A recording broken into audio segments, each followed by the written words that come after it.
আল্লাহ রাব্বুল আলামিন এই পৃথিবীর সবচেয়ে সুখী মানুষটাকে, এই পৃথিবীতে যার কোনো দুঃখ কষ্ট কিচ্ছু ছিল না, এই মানুষটাকে ডেকে নিয়ে আসবেন। ডেকে নিয়ে এসে জাহান্নামে ঢুকাবেন এক মুহূর্ত সময়ের জন্য, ধরেন 1 সেকেন্ড বা 1 ন্যানো সেকেন্ড। এরপরে বের করে নিয়ে আসবেন, নিয়ে এসে বলবেন, পৃথিবীতে কি সুখে ছিলে?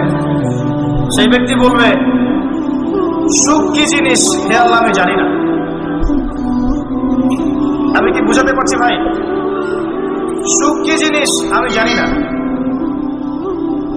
আর আল্লাহ রাব্বুল আলামিন এই পৃথিবীর সবচাইতে কষ্টে থাকা মানুষটাকে ডেকে নিয়ে আসবেন, এনে জান্নাতে ঢুকাবেন, ঢুকে 1 মুহূর্ত সময় রাখবেন, বের করে নিয়ে আসবেন।